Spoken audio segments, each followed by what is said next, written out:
Peace and blessings to you, family.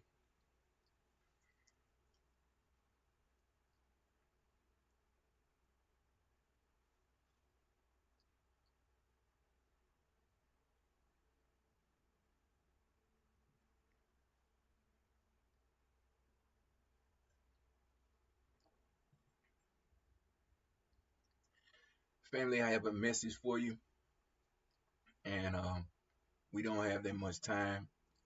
A lot of you know I'm in the middle of moving, and while I'm moving, I'll probably be moving for the next 2 days. And with that being said, I just kind of want to level with my subscribers. First of all, thank you all for always tuning in to my content. I thank you all for always understanding that this is a road of growth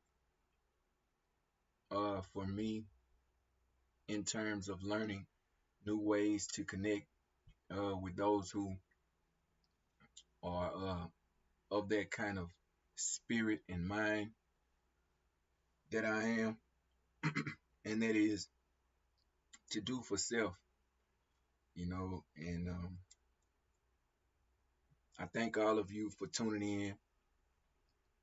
I have today 997 subscribers to the channel, and I'm grateful for each and every last subscriber. Family, listen to me. Imagine a world just 1 year, just 1 year from now, where black economics is not just surviving. You hear me? But it is taking on a new gas, a new fire, a new light, and that light is the light that keeps it thriving. It's no more surviving, it's thriving. Imagine it. A world where our communities are not waiting for opportunities, begging for a seat at somebody else's table, but creating them. Imagine a world like that.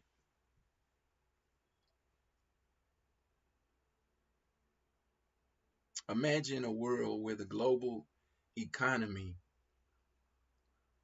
can no longer tell our story for us without including our power, our innovation, and our wealth. Imagine a world like that. Welcome, welcome, welcome, welcome, family. Peace and love to everyone joining me right now, whether you're watching live or catching a replay. Just drop in that chat where you're tuning in from. I want to know the city and what country you're from, what community you represent. Because today, we're not just having a conversation, we are building a vision. And that vision of what black economics could look like, should look like, and what it could mean for the entire world in 2026. Okay? And let me tell you this. This is not just about money. This is more so, in my mind, about power. This is about ownership. This is about freedom. This is about changing the game, not only for us, but for generations that will come after us as well. See, I believe, family, too long we have been told a story of limits, that black communities are always behind, that poverty, struggle, and the lack of just the way we going is how it's supposed to be. But the truth of it is, family, the real truth of it is, black economics is a sleeping giant. It is a global giant. It is a cultural giant. It is powerful. And I want to lay out the keys uh, to that. Here's the key right here, one of them. When black economics rises, the world rise. Why? Why would the world rise when black economic rises? Because our creativity, our culture, our entrepreneurship, our resilience, in spite of the oppression that we receive, um, makes it powerful. Our resilience, that they don't just stay in our community, they spread, they influence, they uplift. Think about our music, family, for a second. Just think about the music industry. Think about fashion.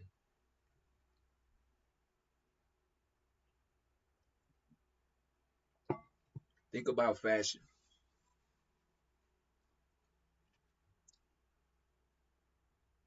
Think about sports.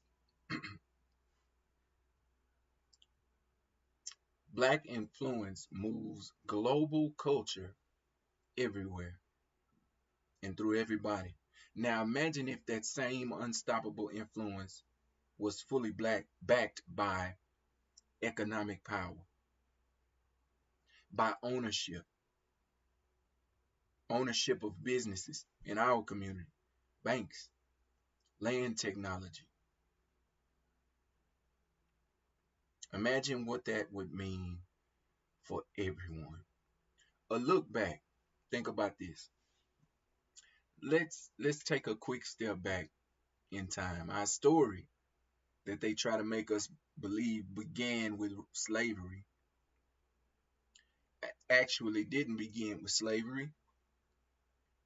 Our story did not begin with oppression. Our story began with kingdoms, with trade, with wealth, with knowledge. Empires like Mali and Ghana,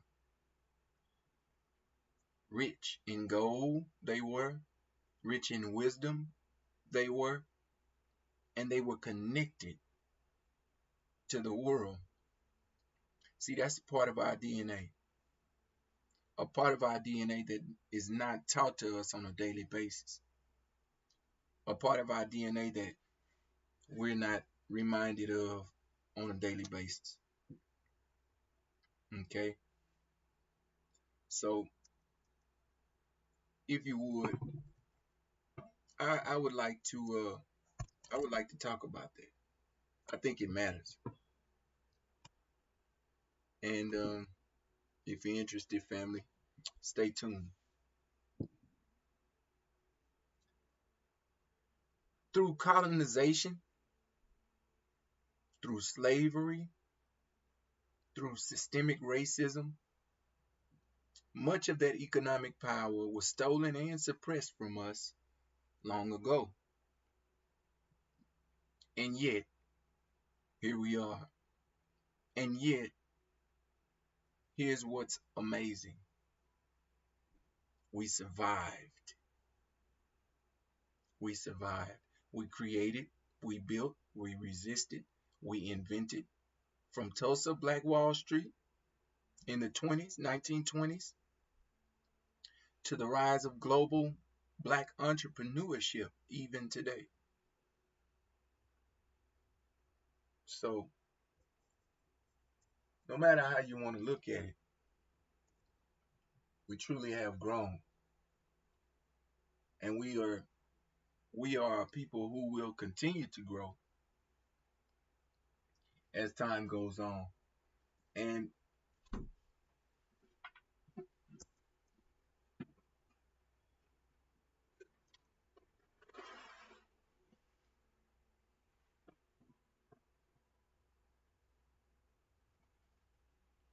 I know it's not popular,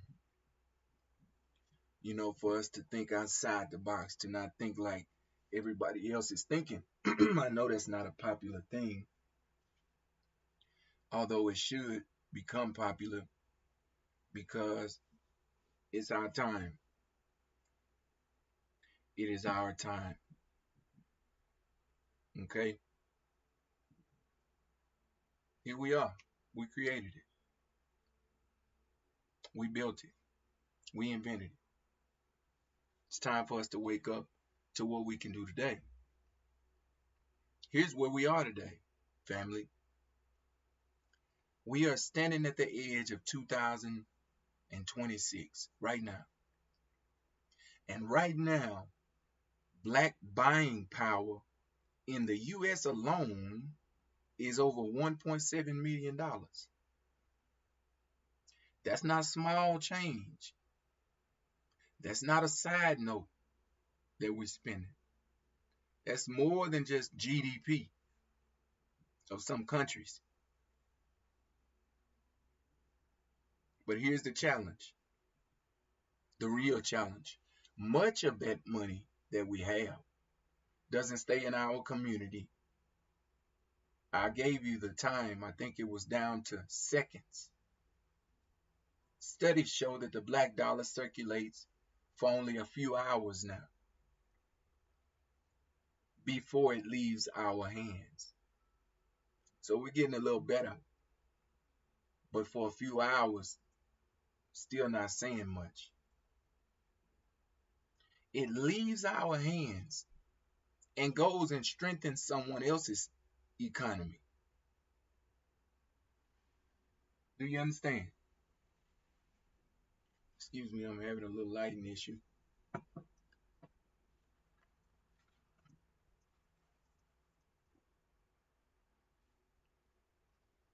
Do you understand? So $1.7 million gone down the drain in an hour, a little over an hour. Huh? Compare that to other communities where money circulates for weeks and months before it leaves the community. That means we have power, but we're not fully using it. We're not fully using our economic power. We're playing the game, but not owning what we do. You understand? Think about it. There's a shift going on all around us today. We're seeing more black owned businesses start up, more cooperative economics, more young people interested in financial literacy all over the world. Not just here in the United States, but all over Africa. Think about it. Crypto, tech, real estate, we're coming up. We're right in the mix of all of it. We're seeing artists and athletes turning into business heads, business owners overnight, building schools, LeBron James, creating venture funds, family funds. The seed that we need are already in the soil. That's a fact. And the world knows it. So the question, family, today is, well, the question today is not, can black economics rise? Yes, we can rise. That's already happening right now before our eyes.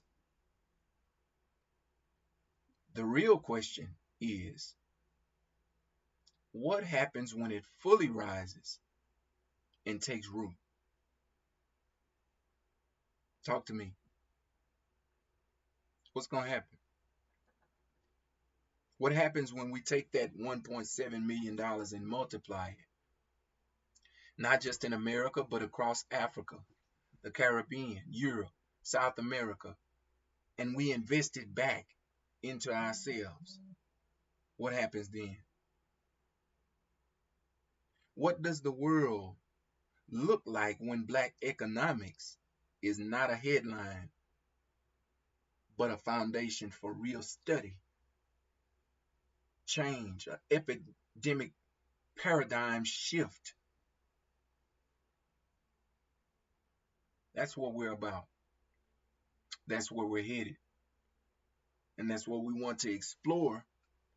And I can promise you, family, if you stay with this resurrection class, you're going to see that this vision is not just possible alone. It is necessary. It is closer than you think it is.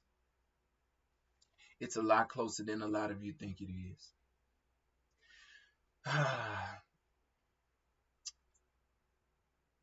Family, if you're with me, drop a fire emoji in the chat. If you're really, really rocking with me, because now we're about to dive deep. We're about to dive deep into vision. Vision. What 2026 could really look like if black economics takes its rightful place in the global story. What do you think about it? Do you think we can do it?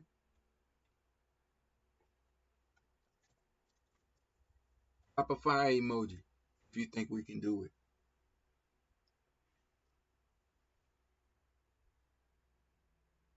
You know,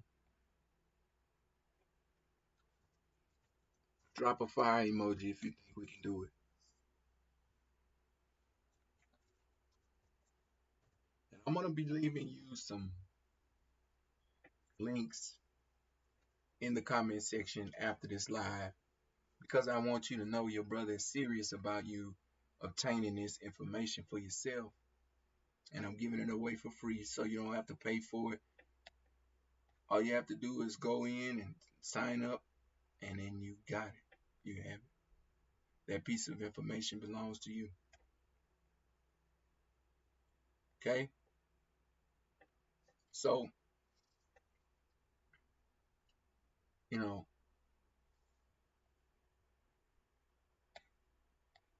you know, a black owned bank, it isn't just serving one city. It's serving millions of cities across the country. A black owned tech company isn't just some app you download on your phone. It's really setting the global standard for innovation. A black owned clothing brand isn't just a local boutique. It's shipping worldwide with a culture on every one runway. Do you understand? See, this isn't a dream here. I'm seeing it. I'm watching it. I'm in the middle of it every day. This is happening right now. And by 2026, it could be multiplied.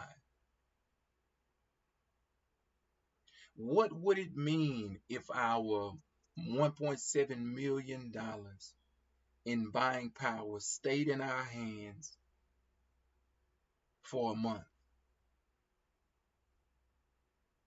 It would mean stronger schools because we funding them. They are ours. They belong to us. better health care. Listen, because we built the clinics, more affordable housing, huh? Because we build the houses, because we own the developments. You know it. Come on. So if we got all of this together, we can build a world for ourselves. It's not just economics, it's freedom. Disguised, really not disguised, but tailored as a business and as a business plan. It's justice wrapped up all up in ownership. And it's hope to us. It's hope to me. It has been. And it turned into a strategy. Now, here's the truth. Here's the real truth, family, all bull crap aside. The solutions are not always shouted out loud. You have to go looking for them. But they're already in front of you sometimes. Number one, you and I have to do more supporting black businesses. This is something that was really a high point at the Million Man March. And we can't just support once or twice. We need to support them enough so that we know that we've helped them to become stronger. Teach financial literacy not only to our children, but to our grandchildren and to their friends when they come over and visit. So every 10th grader, every ninth grader, every 8th grader, every 6th grader, every 11th grader, every high school student knows what credit, saving, and investment means. Because we need to know that. We didn't, a lot of us didn't come up really knowing that. This is how we're going to stay strong. We need more group economics where we pool our money, we pool our money, and we can buy land with that money. We can create wealth together with that money. Um, and we need to invest in tech. We are in the time of tech and innovation because the future economy is digital. It is. And we can't be left behind. We have to know that when the shift comes, we have to learn how to shift with the shift, or we're gonna get left behind. You can pray to you can pray in the sky all you want to, but if you don't got no know-how, you're gonna fall behind. You need to link with the diaspora, the Caribbeans, the Africas. Imagine African entrepreneurs over there in Caribbean, the innovators, African American investors, so-called African American investors, all building together. That's unstoppable, man. That is unstoppable. There is no theory in this. These are not theories. It's going on right now. We just gotta wisen up. We gotta tighten up, and we gotta tighten up, man. We gotta update. These are not theories, family. These are just steps we can take today, right now. And if we keep walking, by 2026, we won't just be talking, and we won't just be talking about the potential that we have. We'll be living in the power that we talk about. And let's be clear, nobody's perfect. Let's be clear. Nobody is asking you to be perfect. But when black economics rises, it's not just us who benefit. The world benefits. It's an economic fact. If you study, you'll know that when we grow, everybody grows. Think about it. Stronger black communities, more stronger local economics in the community. Stronger local economics means more innovation, more businesses, more money flow, more products, more jobs. And when there's more, there is happening. And when the happening starts happening, everybody eats. History shows us whenever black culture flourishes, the world shifts. It's a shift, man. Jazz, hip hop, streetwear, sports, literature, film, all of these have shaped global culture. Now, add economic ownership in that influence, and suddenly we are not just some, cloud in the sky shaping the culture. We're shaping the economy itself. Family, this is why 2026 is so important. And I'm already preparing for it before it even gets here. I'm not waiting on, New Year's night to make my resolutions. This is not just about saying I want to do better in 2026. This is about putting a system and tactics and a plan together to say, hey, look, we made it. We started here and now we're here. We're shaping culture. This is about saying, when we rise, the world rises with us. And that's what we want. If you believe that this is possible, if you even believe that it's possible, I just want to hear from you. Leave a comment in the comment section. Even if you don't believe it coming from me, do you believe it's possible? Drop a world emoji in the chat right now. Because I need to know, family, if you see the vision the way I can see it. Imagine your kids. Imagine your nieces, your future grandchildren, living in a world where black economics is no longer a struggle for them. My goodness. But a victory story. Imagine the pride. Imagine the freedom. Imagine the power. Thank you, family, for tuning in. This has been another wonderful, wonderful episode of Buried in a Shallow Grave. And family, I am in the middle of moving, so things are not as I would have them normally, but we did good. We worked it out. And I'm going to leave you with a video that I would like for you to watch. And let me know what you think.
Well, what is the secret of the ancient Arabic order of the noble of the mystic shrine?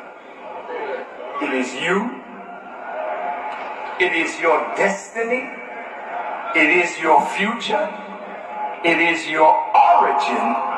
that has been kept a secret from you, but was known by the founding fathers of this country and known by the present day rulers.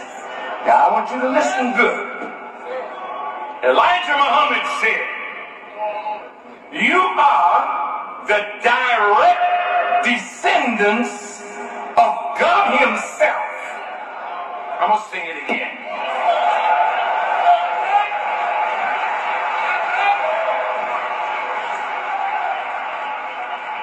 You are the direct descendants of the originator of the heavens and the earth, and you are the natural Khalifa of God himself.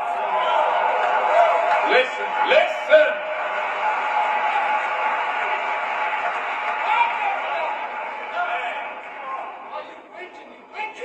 It is Arabic they use because Arabic is the original language of the Asiatic black man. This black man, direct descendant of the originator of the heavens and the earth, and in him is the knowledge of how to build not a temple, but a new heaven and a new earth. They look at black people and know who we are. Yes. This holy person was hit in the head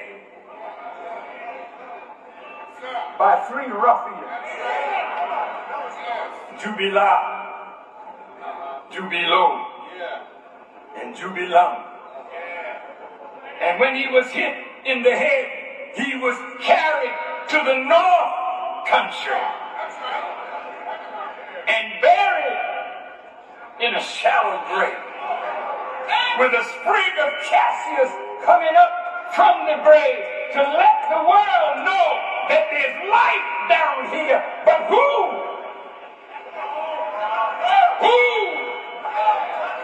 can get up the man in the tomb?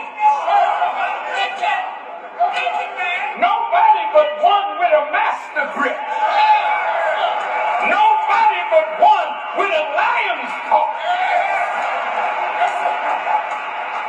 The Bible says there's a lion asleep in Judah. Who will wake him? No pussycat can wake up a lion. And this pussycat leadership will never wake the black man up. You're too weak in your effort to free our people from the hand of the oppressor.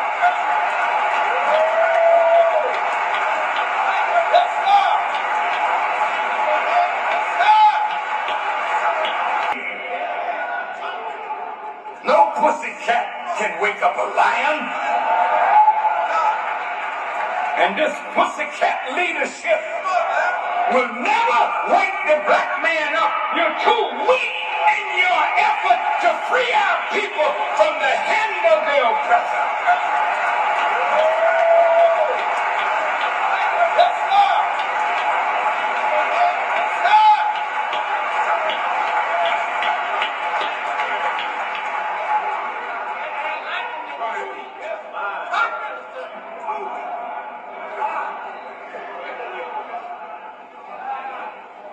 This one is really a metaphor. It is an allegory. It is a fable that describes something that has happened to a real person. One who is a direct descendant and has in his DNA that potential of building a new heaven and a new earth. His name is Hiram Abith. Hiram in Hebrew means a noble one. He was a noble. He was a holy person. And in the story they put him to death. and they buried him in the North Country, North America. He's buried here, but he can be revived. The secret of Hiram is the power of the enemy through the Freemasons and the Shriners to lock down the black man and make sure that he never rises.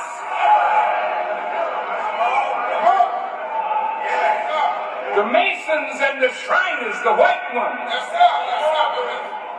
are like that stone that was at the tomb of Jesus to keep Jesus from rising, but an angel came and rolled the stone away, and when they looked, he had risen.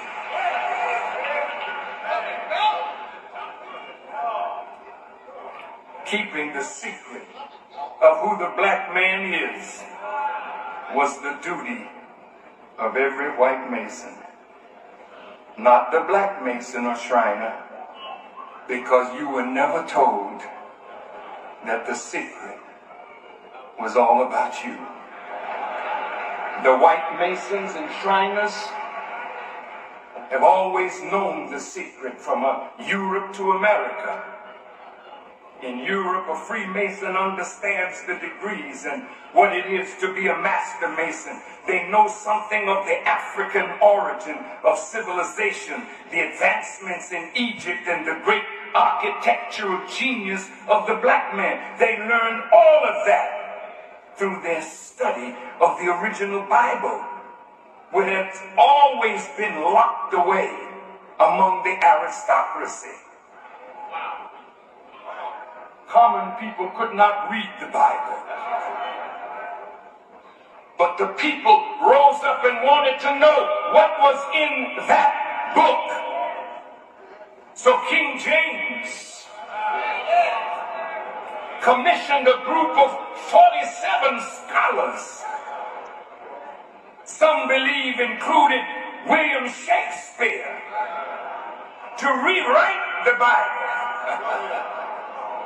and give it a diluted version, so that the common people who did not know science would never be able to know the truth that was hidden under allegories, metaphors, figures of speech.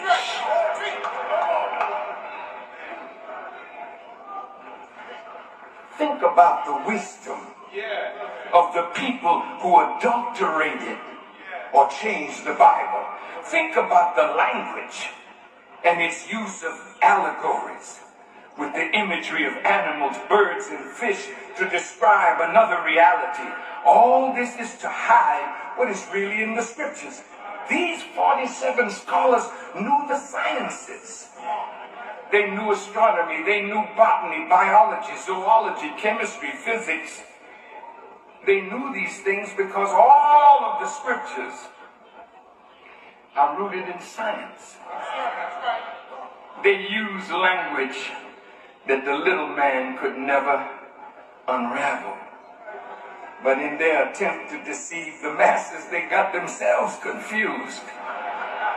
And now they don't even know what the book means. It took the coming of God to unravel its meaning for us. Otherwise, to eat it, you'll be poisoned by it. You will think you know what you know not, and you will worship that of which you have no knowledge. Well, now you don't have to keep the secret anymore, Masons and Shriners, because the secret is out. That is why the Savior had to come without observation.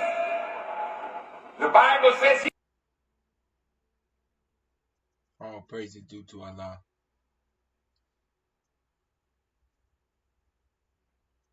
Thank you, family, for tuning in to another live episode of Buried in a Shallow Grave.